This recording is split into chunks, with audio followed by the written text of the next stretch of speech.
Hello everyone, आज हम लोग स्टार्ट करेंगे ग्रुप थ्योरी के लेक्चर। हम लोग ग्रुप थ्योरी में जो है बेसिक कॉन्सेप्ट से स्टार्ट करेंगे। तो फर्स्ट ऑफ ऑल हमारे पास आता है सेट। तो सेट की डेफिनेशन आप लोग जानते हैं ही। सेट हमारा हुआ करता था well defined collection of objects. But पहले जो है 1905 से पहले ये डेफिनेशन नहीं हुआ करती थी। पहले ये समझा जाता था कि ऑब्जेक्ट का कोई भी कलेक्शन जो है वो एक सेट बन जाता है और उस कलेक्शन में जो ऑब्जेक्ट होते थे वो एक सेम फिजिकल प्रॉपर्टी को सेटिस्फाई करते थे। बट 1905 में बर्ट्रैंड रसेल ने ये पाया कि ये जो डेफिनेशन है ये इनकम्प्लीट है और काफ़ी सारे मैथमेटिकल पैराडॉक्सेस को ऑरिजिनेट करती है। तो उनके कुछ पैराडॉक्सेस हैं जो मोस्ट फेमस हैं, जैसे पैराडॉक्स है उनका बार्बर पैराडॉक्स और दूसरा है बुक पैराडॉक्स। तो सबसे पहले मैं आपको बताऊंगा कि बार्बर पैराडॉक्स क्या हुआ करता था। तो अब मैं आपको बताता हूँ बार्बर पैराडॉक्स में क्या होता है। इसमें हम लोग ये सपोज करते हैं कि एक सिटी है, उसमें एक बार्बर रहता है और इस सिटी में दो टाइप के लोग हैं। एक तो वो जो अपनी सेविंग खुद करते हैं और दूसरे जो अपनी सेविंग खुद नहीं करते हैं। इट मीन्स उनकी सेविंग जो है बार्बर करता है। अब हम लोग एक सेट कंसिडर करते हैं एस, जिसमें वो लोग हैं जिनकी सेविंग बार्बर करते हैं, मीन्स अपनी सेविंग खुद नहीं करते हैं। हम लोगों ने ये देखना है कि जो बार्बर है क्या वो इस सेट में बिलोंग करते हैं। तो हम इसके लिए दो केसेस कंसीडर करेंगे। पहला केस हम ये मान के चलते हैं कि बार्बर इस सेट में है। तो अगर बार्बर इस सेट में तो इसका मतलब बार्बर अपनी सेविंग खुद नहीं करता है, वो बार्बर के पास जाता है सेविंग करने के लिए। बट उस सेट में एक ही बार्बर है तो इसका मतलब वो अपनी सेविंग खुद करते हैं। और इस सेट में वो लोग थे जिनकी सेविंग, जो लोग अपनी सेविंग खुद नहीं करते हैं, बार्बर उनकी सेविंग क्या करता था। तो इसका मतलब बार्बर इस सेट में नहीं होना चाहिए क्योंकि उसकी सेविंग बार्बर करता है। अब दूसरा केस हम लोग ये कंसिडर करते हैं कि सपोज बार्बर इस सेट में बिलोंग नहीं करते हैं। इट मीन्स बार्बर अपनी सेविंग खुद करते हैं। लेकिन बार्बर अगर अपनी सेविंग खुद करता है तो बिकॉज वो बार्बर है तो इसका मतलब वो उसकी सेविंग बार्बर करते हैं और जिनकी सेविंग बार्बर करते हैं वो इस सेट में बिलोंग करते हैं। तो इसका मतलब बार्बर को इस सेट में होना चाहिए था। तो कुल मिला के दोनों ही केसेस में आप देखोगे कि हमारे सामने एक पैराडॉक्स आ रहा है। दोनों ही कंडीशन सेटिस्फाई नहीं हो रही है। और दूसरा जो हमारा पैराडॉक्स है वो है बुक पैराडॉक्स। इस पैराडॉक्स को मैं आपको एक एग्जांपल से समझाता हूँ। हम 4 बुक्स लेते हैं, मैथ 1, मैथ 2 और मैथ 3। अब हम लोग क्या करते हैं कि मैथ जो हमारी बुक है उसके कवर पेज पे हम उन बुक के नाम लिखते हैं जिन बुक के नाम उनके कवर पेज पे नहीं लिखे हैं। तो हम ये सपोज करते हैं कि मैथ 1, मैथ 2 और मैथ 3 जो बुक्स हमारे उनके कवर पेज पे उनके नाम नहीं लिखे हैं। तो इन तीनों बुक के नाम जो हमारी बुक मैथ है उसके कवर पेज पे लिखे होंगे। तो मैथ बुक के कवर पेज पे हमारे मैथ 1, मैथ 2 और मैथ 3 के नाम हमने लिख दिए हैं। अब हम लोग फिर देखते हैं कि क्या जो बुक हमारी मैथ है उसका नाम भी इस पर लिखा होगा। तो पहला केस हम ये कंसिडर करते हैं कि सपोज जो मैथ बुक है उसका नाम भी इस पर लिखा हुआ है।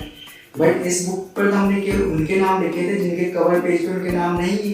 तो जब हम मैथ बुक पर उसका नाम लिख रहे हैं तो उसके कवर पेज पे ऑटोमेटिकली उसका नाम आ जा रहा है। इसका मतलब ये केस पॉसिबल नहीं है। तो दूसरा केस हम लोग ये कंसिडर करते हैं कि सपोज हमारी बुक है मैथ, उसके कवर पेज पे उसका नाम नहीं लिखा है। तो जब इसके कवर पेज पे इसका नाम नहीं लिखा हुआ है और चूंकि हमने कहा है कि ये बुक, इस बुक के कवर पेज पे हमने सारी बुक का नाम लिखा हुआ है जिनके कवर पेज पे उनका नाम नहीं था, तो इस हिसाब से इस बुक का नाम भी इस पर लिखा होना चाहिए। मतलब मैथ भी इस बुक के कवर पेज पे लिखा होना चाहिए था। तो फिर हमने देखा कि दोनों ही बातों में हमारे सामने एक पैराडॉक्स आ रहा है। तो ये दो पैराडॉक्स थे जो 1905 में रसेल बर्ट्रैंड ने दिए थे। तो इस वजह से जो है सेट की डेफिनेशन को मॉडिफाई किया गया और जो सेट की डेफिनेशन हम प्रेजेंटली पढ़ते हैं वो 1905 में एग्जिस्टेंस में आई। तो होप सो आपको सेट की डेफिनेशन आपको क्लियर हो गई होगी और आपको पता लग गया होगा कि सेट की डेफिनेशन एग्जिस्टेंस में कैसे आई। अब हम लोग स्टार्ट करते हैं बाइनरी ऑपरेशन से। तो ऑपरेशन बेसिकली आप पढ़ते आए, जैसे प्लस का हुआ करता था, सब्ट्रैक्शन का हुआ करता था, मल्टीप्लिकेशन हुआ करता था और डिवीजन ऑपरेशन आपने पढ़े हुए। लेकिन बाइनरी ऑपरेशन क्या हुआ करते हैं? तो बाइनरी ऑपरेशन वो ऑपरेशन होते हैं जब हम किसी सेट में उसको अप्लाई करते हैं। तो जो जैसे हमने दो एलिमेंट लिए किसी सेट से ए और बी और बाइनरी ऑपरेशन के बिटवीन लगाया, तो ये बाइनरी तब बनता है कि जब ए और बी को जब हम लोग ऑपरेट करेंगे और जो नया प्रोडक्ट आएगा सी वो भी जो है इसी सेट में बिलोंग करेगा। तो जो ऑपरेशन हमने इसमें अप्लाई किया वो फिर हमारा क्या बन जाता है, बाइनरी ऑपरेशन हो जाता है। अब मैं इसको आपको मैथमेटिकल डेफिनेशन से समझाता हूँ। तो सपोज हमारे पास एक सेट एस है और इस सेट में हम लोग एक बाइनरी डिफाइन कर रहे हैं स्टार। तो ये बाइनरी कब बनेगा, ये एक्चुअली एक मैपिंग होती है हमारी S क्रॉस S से अगेन S में। मीन्स अगर हम लोग दो एलिमेंट ले रहे हैं A और B, तो इनको ऑपरेट करवाने पे जो नया एलिमेंट आएगा, जिनकी आउटपुट होगी वो भी कहाँ बिलोंग करेगी, S में बिलोंग करेगी। तो तब हमारे पास जो स्टार होता है इसको हम कहते हैं बाइनरी ऑपरेशन लोग कहते हैं। तो अब हम लोग कुछ एग्जांपल लेते हैं और देखते हैं जो बेसिक ऑपरेशंस आपने पढ़े हैं, plus, subtraction, multiplication and division, वो कौन कौन से सेट में बाइनरी है कि नहीं है। तो सबसे पहले एग्जांपल हम लेंगे। सपोज हमने डिफाइन किया हुआ है प्लस का operation set of natural number में। तो आपने देखना है कि अगर हम दो नेचुरल नंबर को ऐड करें तो अगेन हमारे पास एक नेचुरल नंबर मिलता है। तो जो प्लस का ऑपरेशन हमने डिफाइन किया है सेट ऑफ नेचुरल नंबर में, वो एक बाइनरी है, क्योंकि हमें दो नेचुरल नंबर का सम फिर से नेचुरल नंबर ही मिल रहा है। अब देखते हैं कि जो सब्ट्रैक्शन है क्या वो नेचुरल नंबर के सेट में बाइनरी है। तो दो नेचुरल नंबर अगर हम लेंगे और उनका डिफरेंस लें तो क्या वो एक नेचुरल नंबर होगा, तो ऑब्वियसली नहीं होगा, वो इंटीजर में फॉल हो जाएंगे।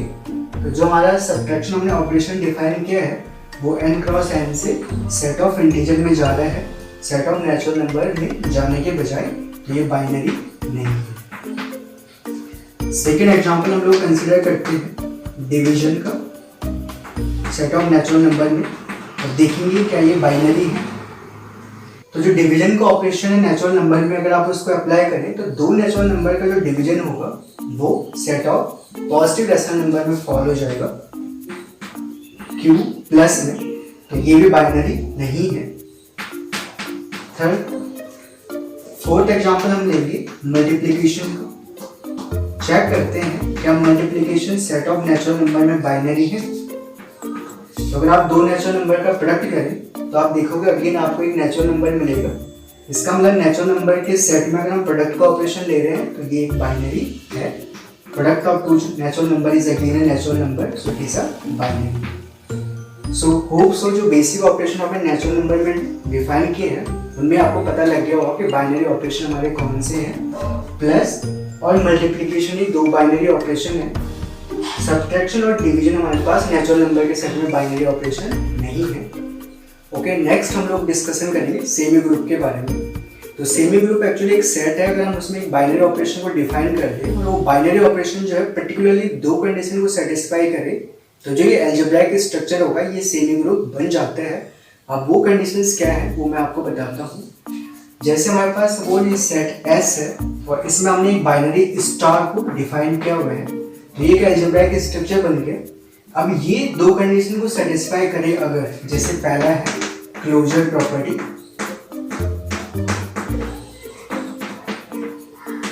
क्लोजर प्रॉपर्टी एक्चुअली बाइनरी की ही डेफिनेशन है। इसका मतलब ये होता है कि जैसे हमने A स्टार B लिखा तो A स्टार B भी जो है S में अगर बिलोंग कर जाए, फॉर ऑल A B जो S में पहले से थे, तो अगर ये बाइनरी क्लोज्ड है तो हम कहते हैं कि इसने जो है क्लोजर प्रॉपर्टी को सेटिस्फाई कर लिया है।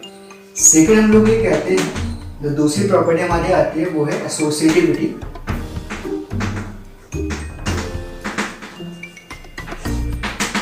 एसोसिएटिविटी का मतलब होता है कि अगर A star B star C equals to A star B star C हो जाए, मीन्स अगर हम पहले B को C के साथ ऑपरेट करें और जो आउटपुट आए उसको A से ऑपरेट करें तो वो वैल्यू सेम आती है जब हम पहले A को B से ऑपरेट करते हैं और फिर C से ऑपरेट करते हैं। For all A B C belonging to S, तो अगर ये दोनों प्रॉपर्टी सेटिस्फाई होते हैं किसी अलजेब्राइक स्ट्रक्चर में तो वो अलजेब्राइक स्ट्रक्चर हमारा क्या बन जाता है, सेमी ग्रुप बन जाता है। अब हम इसमें दो प्रॉपर्टी एक्स्ट्रा डालेंगे और इसको ग्रुप में कन्वर्ट कर देंगे।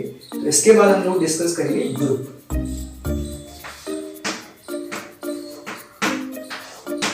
तो बेसिकली ग्रुप भी हमारा क्या होता है, इट्स अ सेट, उसमें हम एक बाइनरी ऑपरेशन को पुट करेंगे और जो हमारा अलजेब्रिक स्ट्रक्चर आएगा वो 4 प्रॉपर्टी को सेटिस्फाई करेगा। 2 प्रॉपर्टी तो सेम ही ग्रुप की होंगी और 2 एक्स्ट्रा प्रॉपर्टी उसमें हम लोग ऐड करेंगे और 4 प्रॉपर्टी अगर वो अलजेब्रिक स्ट्रक्चर सेटिस्फाई करता है तो वो ग्रुप बन जाता है। तो 2 प्रॉपर्टी मैंने यहाँ पे लिख दी है, 2 प्रॉपर्टी मैं आपको और बताता हूँ। तो हम लोग सपोज करते हैं कि यही अलजेब्रिक स्ट्रक्चर हमारा है, तो थर्ड प्रॉपर्टी हम लोग इसमें लेते हैं एग्जिस्टेंस ऑफ आइडेंटिटी।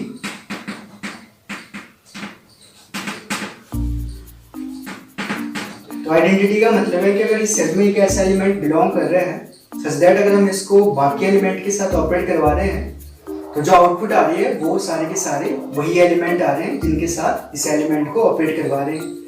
तो लेट हम मानते हैं कि E एक एलिमेंट ऐसा है जो S में बिलोंग कर रहे हैं सच दैट कि E star A equals to जो है A और A star E equals to A।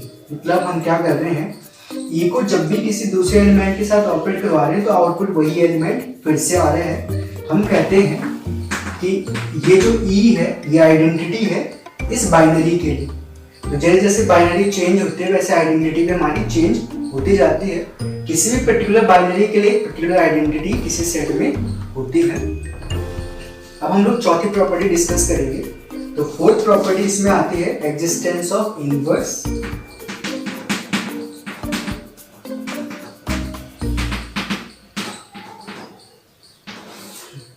तो एग्जिस्टेंस ऑफ इनवर्स में क्या होता है कि सपोज अगर हम कोई एलिमेंट S में ले रहे हैं A, तो एक एलिमेंट वहां पे दूसरा ऐसा एग्जिस्ट करेगा कि जब हम A और उस एलिमेंट को ऑपरेट करवाएंगे तो जो आउटपुट है वो आइडेंटिटी के इक्वल आ जाता है। तो सपोज यहाँ हम लोग लेट करेंगे कि A S में बिलोंग कर रहे हैं and there exist B belonging to S such that कि A और B का जो ऑपरेशन है A स्टार B वो आइडेंटिटी के इक्वल आ जाता है।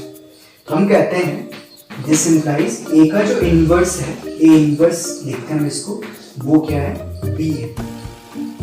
तो इसका मतलब ये हुआ कि S में जितने भी एलिमेंट हैं उन सबके अपने अपने इनवर्स होते हैं। तो every element has a inverse in group और हर एक एलिमेंट के जो इनवर्स होते हैं वो डिफरेंट होते जाते हैं जैसे हम लोग एलिमेंट बदलते रहते हैं। और जो ग्रुप की आइडेंटिटी होती है वो यूनिक होती है और जो एलिमेंट हम ले रहे हैं उसका जो इनवर्स होगा उस एलिमेंट के लिए वो भी यूनिक होगा। बट सारे एलिमेंट के जो इनवर्स होंगे वो डिफरेंट हो सकता है किसी ग्रुप में। तो होप सो आपको ग्रुप की डेफिनेशन क्लियर हो गई होगी। अब नेक्स्ट हम लोग डिस्कस करेंगे एबिलियन ग्रुप। तो एबिलियन ग्रुप क्या हुआ करते हैं, ये भी बेसिकली ग्रुप ही है। तो ग्रुप के 4 प्रॉपर्टी तो सेटिस्फाई करेंगे ही, इसके साथ साथ एक प्रॉपर्टी एक्स्ट्रा इसमें हम लोग ऐड कर देंगे जिसको हम कहते हैं कॉम्बिनेटिविटी। तो हमने कहा था कि S विद स्टार ये जो अलजेब्रिक स्ट्रक्चर है अगर एक ग्रुप है ये 4 प्रॉपर्टी को सेटिस्फाई करेंगे। एक 5th प्रॉपर्टी हम लोग कॉम्बिनेटिविटी इसमें इंक्लूड कर देंगे। तो कॉम्बिनेटिविटी का मतलब होता है A star B equals to B star A for all A B belonging to S। तो अगर A को अगर हम B से ऑपरेट करें और फिर या फिर B को A से ऑपरेट करें तो जो आउटपुट आती है वो अगर सेम आती है तो इस प्रॉपर्टी को हम कहते हैं कॉम्पिटिटिविटी। तो अगर किसी ग्रुप में कॉम्पिटिटिविटी होल्ड करती है तो वो ग्रुप हमारा क्या बन जाता है, abelian group. So this implies this algebraic structure जो हमारा ग्रुप है ये क्या बन जाएगा, एबिलियन ग्रुप बन जाएगा। इसको हम लोग कहते हैं एबिलियन ग्रुप। ओके, नेक्स्ट हम लोग अब ग्रुप के कुछ एग्जाम्पल डिस्कस करते हैं। तो सबसे पहले मैं जो है एक सिंपल ग्रुप जो है डिस्कस करूंगा जिसे हम कहते हैं group of cube root of unity. तो सपोज हमारे पास हम लोग कह रहे हैं कि एक सेट हम लोग G मान के चलते हैं, G स्टैंड फॉर ग्रुप। सो इसमें जो है क्यूब रूट ऑफ यूनिटी है। तो आप लोग जानते हैं क्यूब रूट यूनिटी को हम लोग कैसे रिप्रेजेंट करते हैं, 1 ओमेगा है ओमेगा स्क्वायर से, where omega is equals to -1 plus √3 iota by 2 and omega square is -1 minus √3 iota by 2. Right? So these are the 3 cube root of unity. और अगर आप इनको रिप्रेजेंटेशन देखिए आर्गन प्लेन में, क्योंकि कॉम्प्लेक्स रूट है तो आप देखोगे कि जो हमारे पास 1 है वो तो हमारे पास रियल एक्सिस पर होगा एंड जो ओमेगा एंड ओमेगा स्क्वायर है वो इस 1 से 120 डिग्री बना के पहले ओमेगा आएगा, फिर ओमेगा से 120 डिग्री बनाते हुए एंटी क्लॉकवाइज यहाँ पर ओमेगा स्क्वायर होगा। तो कुल मिला के तीनों के बिटवीन जो एंगल होता है वो 120 का एंगल होता है। तो इस तरीके से तीनों जो है आर्डर प्लेन में डिस्ट्रीब्यूटेड होते हैं। अब देखते हैं कि अगर हम लोग इसमें एक बाइनरी डिफाइन कर दें, मल्टीप्लिकेशन ऑफ कॉम्प्लेक्स नंबर, तो क्या अंडर दैट बाइनरी ऑपरेशन एक ग्रुप बनेगा। तो इसको करने के लिए हमें सबसे पहले इसकी कंपोजिशन टेबल को बिल्ड करना है।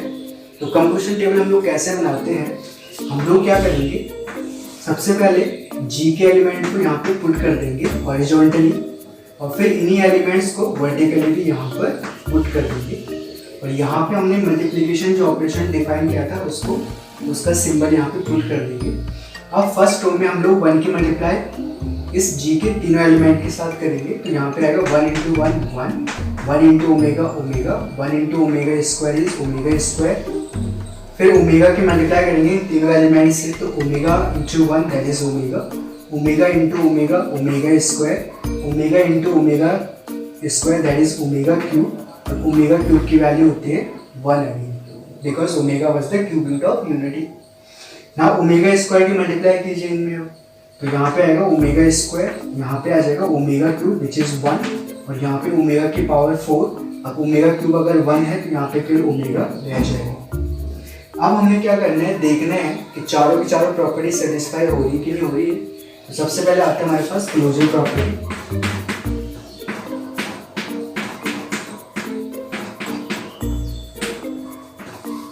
क्लोजर प्रॉपर्टी में आप देखोगे कंपोजिशन टेबल में जितने भी एलिमेंट्स हैं वो वापस जी में ही बिलोंग कर रहे हैं। कोई भी एलिमेंट इस कंपोजिशन टेबल में ऐसा नहीं है जो जी के बाहर जा रहा हो। तो इसका मतलब ये हुआ, ये जो जी है अंडर द मल्टीप्लिकेशन क्लोज्ड है, तो क्लोजरनेस हमारी यहाँ से सेटिस्फाई हो गई। दूसरा हमारे पास आता है एसोसिएटिविटी।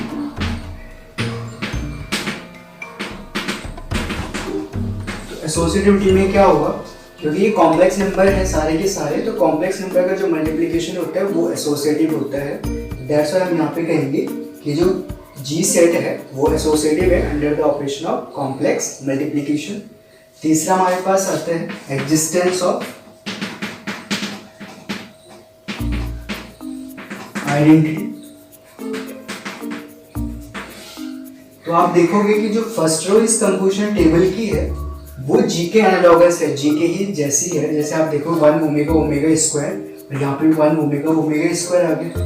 तो इस फर्स्ट रो के करस्पॉन्डिंग जो एलिमेंट यहाँ पे आते हैं वही आइडेंटिटी होती है। तो आपने ध्यान देना है कि अगर कंपोजिशन टेबल में कोई भी रो ग्रुप के एलिमेंट्स जो आपने यहाँ पे हॉरिजॉन्टली पुट किए हैं उसी के एनालॉगस आते हैं, तो उस रो के करस्पॉन्डिंग वर्टिकल कॉलम में जो एलिमेंट होता है, जैसे यहाँ पे 1 आया था, वो क्या बन जाता है, आइडेंटिटी। तो यहाँ पे जो 1 होगा, 1 belonging to G is the identity for this set. Fourth property हम लोग डिस्कस करेंगे, एग्जिस्टेंस ऑफ इनवर्स।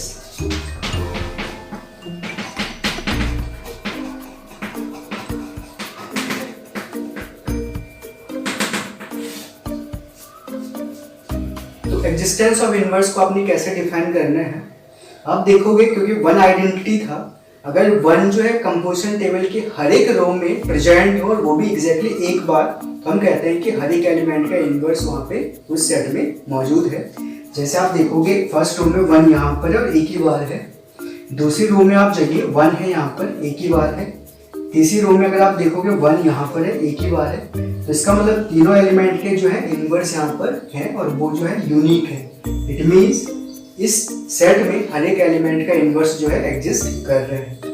पांचवी प्रॉपर्टी हम डिस्कस करेंगे which was कॉम्यूटेटिविटी।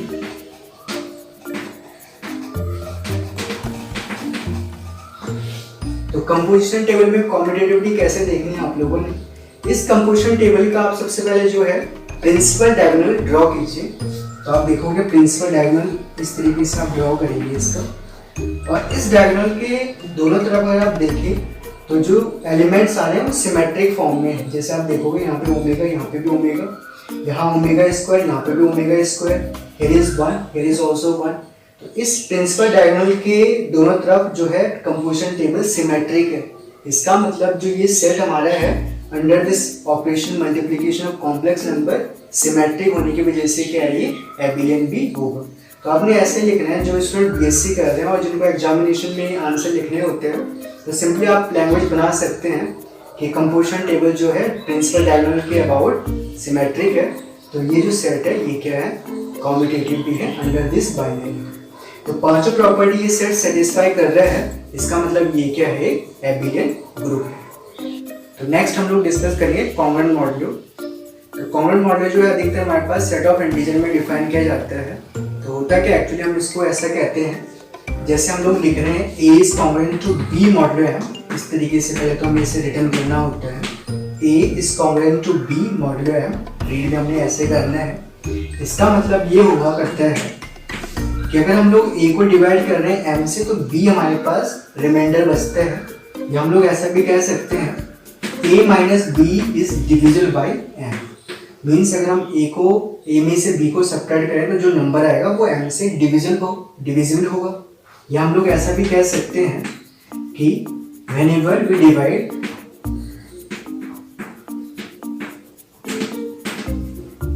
A by M we get remainder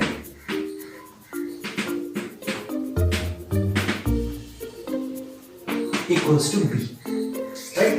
So this is the relation of congruency या congruent modulo का relation होता है। तो जिस किसी सेट में हम लोग congruent मॉड्यूलो डिफाइन करते हैं, ये क्या करता है, बिकॉज ये जो रिलेशन है ये इक्विवेलेंस रिलेशन है, तो ये उस सेट के पार्टीशन कर डालता है। तो जहाँ भी इक्विवेलेंस रिलेशन फॉलो जाता है किसी भी सेट में, तो वो उस सेट के पार्टीशन कर देते हैं। तो ये जो कॉन्ग्रुएंट मॉड्यूलो M है, ये अगर सेट ऑफ इंटीजर में हमने डिफाइन किया है, तो इस सेट ऑफ इंटीजर को क्या करेगा, उसके पार्टीशन कर देगा और M number of congruency classes दे देगा। तो जैसे हमारे पास, मैं इसको आपको ज्योमेट्रिकली समझाता हूँ, जैसे ये हमारे पास सेट ऑफ इंटीजर है, तो अगर हमने इसमें कॉन्ग्रुएंसी मॉड्यूलो M डिफाइन किया हुआ है, तो ये क्या कर देगा, इसको इसके पार्टीशन कर देगा इस सेट के, और ये पार्टीशन होंगे, जैसे एक होगी जीरो क्लास हम उसको कहते हैं वो सारे नंबर का सेट जो M से डिवाइड होते हैं, मतलब जो जीरो रिमाइंडर देते हैं। दूसरा आता है वन की कॉन्ग्रुएंसी क्लास, मीन्स वो सारे नंबर इस सेट में फॉल हो जाएंगे जिनको अगर हम M से डिवाइड करें तो उनका रिमाइंडर क्या आएगा, 1 आएगा। तीसरा जो है, तीसरी क्लास हो जाएगी 2 के लिए, जिनमें 2 रिमाइंडर आते हैं, ऐसे 3। सो हम चलते चलते हमारे पास लास्ट में आएगा M-1, क्योंकि अगर M से हम किसी को डिवाइड करें किसी नंबर को, तो हमारे पास 0 से लेकर M-1 तक ही जो है रिमाइंडर हो सकते हैं, उसके अलावा नहीं हो सकते। इसका मतलब हम जब कभी किसी सेट में कॉन्ग्रुएंट मॉड्यूलो M जो है डिफाइन करते हैं रिलेशन, तो वो सेट के पार्टीशन कर देता है और M जो है कॉन्ग्रुएंसी क्लासेस दे देता है। तो इसका मतलब ये हुआ कि अगर हम किसी सेट में कॉन्ग्रुएंट मॉड्यूलो M जो रिलेशन डिफाइन कर रहे हैं, तो वो ये जो रिलेशन है उस सेट के M नंबर ऑफ पार्टीशन कर देगा, उसको डिफरेंट M पार्ट क्लासेस में डिवाइड कर देगा। तो जो कॉन्ग्रुएंट मॉड्यूलो M रिलेशन है, ये 2 टाइप का होता है, एक होता है एडिटिव कॉन्ग्रुएंट मॉड्यूलो M और एक दूसरा होता है मल्टीप्लिकेटिव कॉन्ग्रुएंट मॉड्यूलो M। तो कॉन्ग्रुएंट मॉड्यूलो M 2 टाइप का हो गया आपका, एडिटिव, और दूसरा आपका क्या हो जाएगा, मल्टीप्लिकेटिव।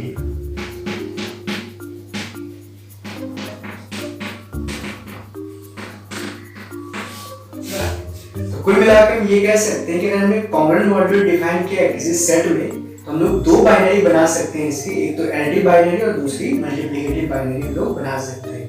तो देखते हैं इस पर बेसिक एग्जाम्पल हम लोग करते हैं ताकि आपको इजीली इसको समझने में आसानी हो। ओके, अब हम लोग एडिटिव कॉन्ग्रुएंट मॉड्यूलो के बारे में थोड़ा सा डिस्कस कर लेते हैं।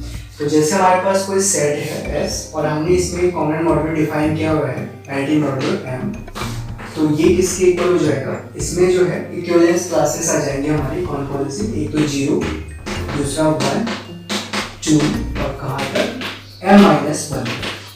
तो इन क्लासेस को हम लोग जो है एज ए एलिमेंट ट्रीट करते हैं। तो कई बार हम जिनको सिंपली ऐसा भी लिखते हैं 0, 1, 2 अप टू M-1, और जो ये सेट है इसमें जो हमारी बाइनरी है वो है एडिटिव मॉड्यूलो M। इस तरीके से हम लोग इसको रिप्रेजेंट करते हैं। तो एक एग्जांपल लेते हैं इसको समझने के लिए। सपोज हम लोग M लेते हैं 7, तो इसकी करस्पॉन्डिंग जो हमारे पास सेट बनेगा इक्विवेलेंस क्लासेस का, वो बनेगा 0, 1, 2, 3, 4, 5, 6, राइट। क्योंकि अगर हम कॉमन मॉडुलो 7 ले रहे हैं तो रिमाइंडर की पॉसिबिलिटीज होंगी 0 से लेकर 6 तक, और हमने ऑपरेशन डिफाइन किया है +7 कॉमन मॉडुलो 7। तो अब हमने इसको ग्रुप करना है, तो हम ऐसा करते हैं, पहले इसके लिए कंपोजिशन टेबल कंस्ट्रक्ट करते हैं। तो कंपोजिशन टेबल हमारी कैसे बनेगी, सबसे पहले हम लोग इसकी जो एलिमेंट है वो हॉरिजॉन्टली लिखेंगे, 0 1 2 3 4 5 एंड 6, और वर्टिकली इसके एलिमेंट को हम लोग यहाँ पर पुट कर देंगे। अब यहाँ पे हमारे पास जो ऑपरेशन है वो है एडिटिव मॉडुलो 7। अब हमें कैसे इसको ऑपरेट करवाने एलिमेंट्स के बिटवीन, सबसे पहले हम 0 को इन सारे एलिमेंट्स में ऐड करेंगे और 7 से डिवाइड करेंगे, और जो रिमाइंडर आएगा उसको यहाँ पे हम लोग लिखते जाएंगे। तो 0 को अगर हम किसी भी एलिमेंट में ऐड करेंगे तो वही एलिमेंट आएगा, 0 + 0 divided by 7 0, 0 + 1 1 divided by 7, remainder is 1। ये सारे एलिमेंट जो है यहाँ पर एज सच आ जाएंगे। नाउ 1 को ऐड कीजिए, 1 + 0 is 1, 1 + 1 is 2, 1 + 2 is 3, 1 + 3 is 4, 1 + 4 is 5, 1 + 5 is 6, 1 + 6 is 7, but divided by 7 तो रिमाइंडर कितना आ जाएगा 0, राइट। फिर ऐसे 2 से, 2 + 0 is 2, 2 + 1 is 3, 2 + 2 4, 2 + 3 5, 2 + 4 6, 2 + 5 7, divided by 7 reminder 0 आ जाएगा। Now 2 + 6 8, and 8 when divided by 7 you will get remainder 1। तो अब इसको मैं सीधे बना लेता हूँ इस टेबल को, 3 4 5 6 0 1 2 4 5 6 7 0 1 0 1 2 3 5 6 0 1 2 3 4 0 6 0 1 2 3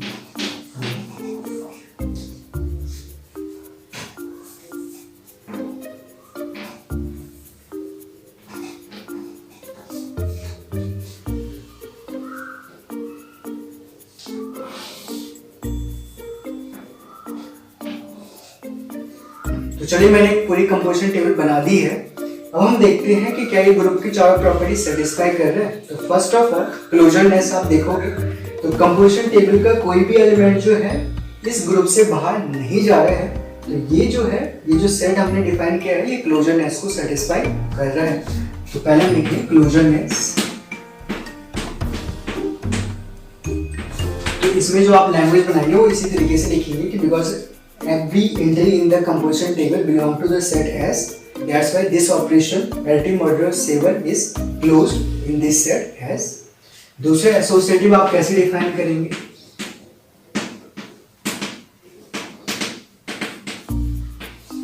तो जो स्टूडेंट बीएससी कर रहे हैं उनको क्योंकि एग्जाम में लिखना होता है तो वो इसको थोड़ा लैंग्वेज कैसे बनाएंगे वो समझिए। तो जैसे हमारे पास ये है a + b + c, तो मॉडुलो 7 आपने ऐसे लिखना है b + c मॉडुलो 7, और यहाँ पे जो एलिमेंट आ रहे हैं उसको आप a में ऐड करें फिर 7 से डिवाइड करें तो आपको यहाँ पे भी 7 लिखना पड़ेगा। तो इसका मतलब ये हुआ कि नॉन नेगेटिव रिमाइंडर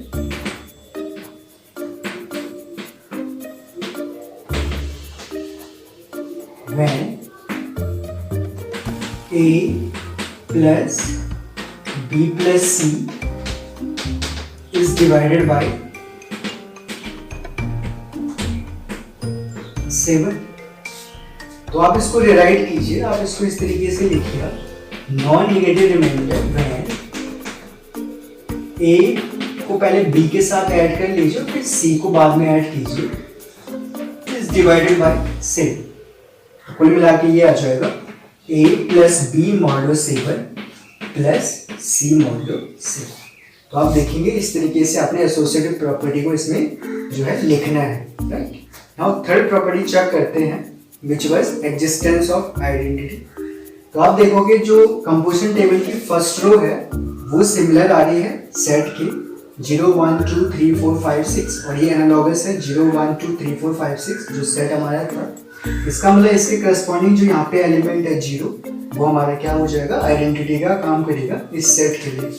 तो एग्जिस्टेंस ऑफ आइडेंटिटी में आप क्या लिखेंगे, existence of identity.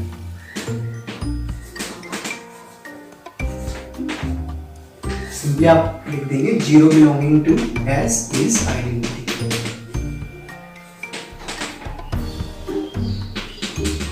Now fourth property is existence of inverse. Because 0 हमारी जो है आइडेंटिटी है, तो हम देखेंगे कि हर एक रो में 0 प्रेजेंट है कि नहीं है। तो आप देखोगे फर्स्ट रो में 0 है, वो भी एक ही बार है, सेकेंड रो में भी 0 है, थर्ड में भी 0 है, फोर्थ में भी है, और सारी रो में जो है 0 प्रेजेंट है और एग्जैक्टली एक ही बार प्रेजेंट है। इसका मतलब जो है हर एक एलिमेंट जो है इस सेट में अपना इनवर्स पजेस्ट करता है। तो हम लिखेंगे कि इनवर्स जो है एग्जिस्ट कर रहे हैं हर एक एलिमेंट के लिए under this binary additive modulo set.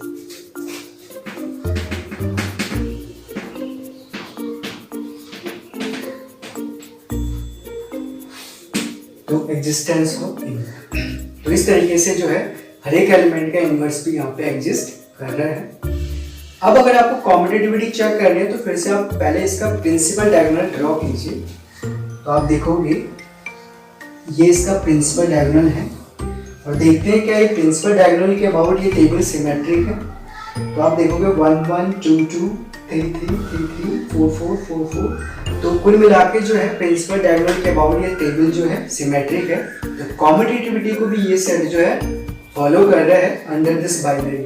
इसका मतलब ये जो हमारा अलजेब्राइक स्ट्रक्चर हमने डिफाइन किया है ये ग्रुप बनाता है और ये जो ग्रुप है ये क्या है, एबिलियन ग्रुप है। तो चलिए अब हम लोग डिस्कस करते हैं multiplicative congruent modulo M। But इसमें हमें एक चीज ध्यान रखनी है कि जैसे एडिटिव कॉन्ग्रुएंट मॉड्यूलो में हम कहते थे कि M कोई भी पॉजिटिव इंटीजर हम लेते थे और उसके रिगार्डिंग जो भी हमारे रिमाइंडर की क्लासेस थे हम सारी की सारी क्लासेस उस सेट में कंसिडर करते थे।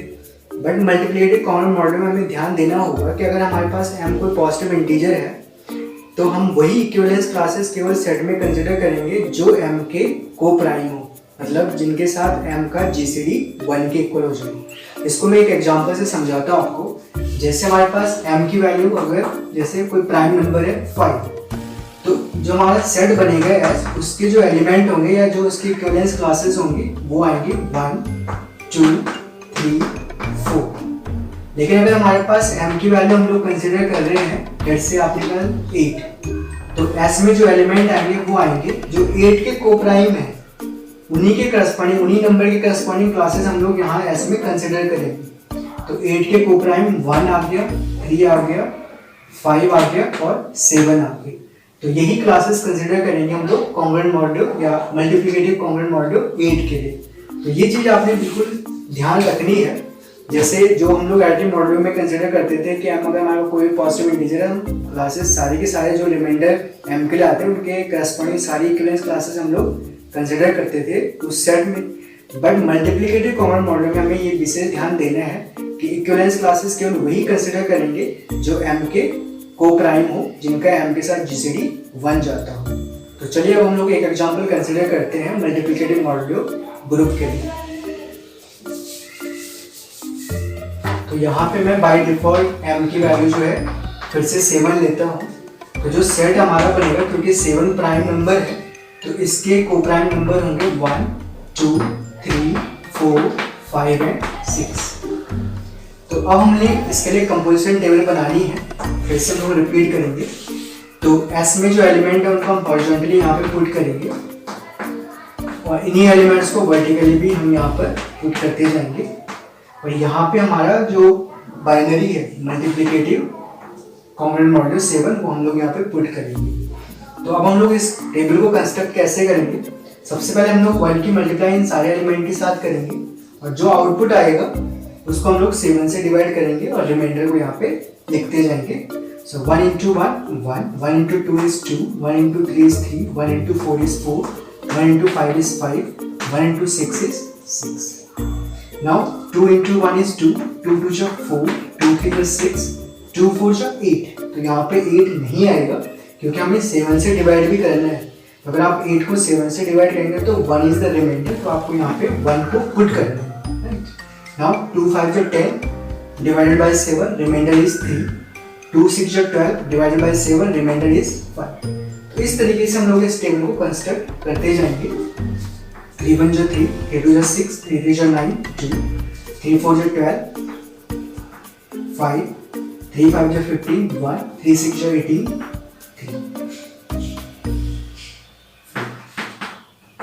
4 1 जो 4, 4 2 जो 8, 4 3 जो 12, 4 4 जो 16, 4 5 जो 20, 4 6 जो 24, 5 1 जो 5, 5 2 जो 10, 5 3 जो 15, 5 4 जो 20, 5 5 जो 25, 5 6 जो 30,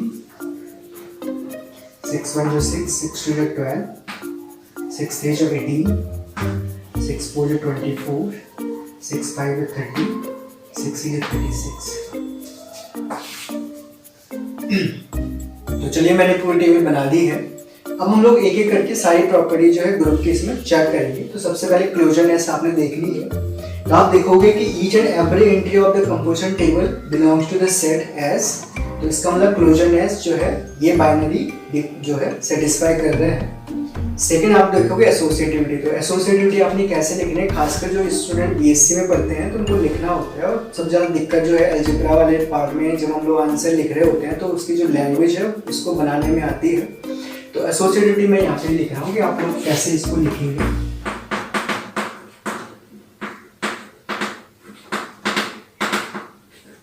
तो आप यहाँ पे लिखेंगे a multiplied by B multiplied by C. तो जब आप b को c से मल्टीप्लाई कर रहे हैं तो आप इसको फिर 7 से डिवाइड कर रहे हैं, और जो आउटपुट आ रही है उसको a से मल्टीप्लाई कर रहे हैं फिर 7 से डिवाइड कर रहे हैं। तो आपको इस तरीके से लिखना होता है। इसका मतलब ये हुआ कि नॉन नेगेटिव रिमाइंडर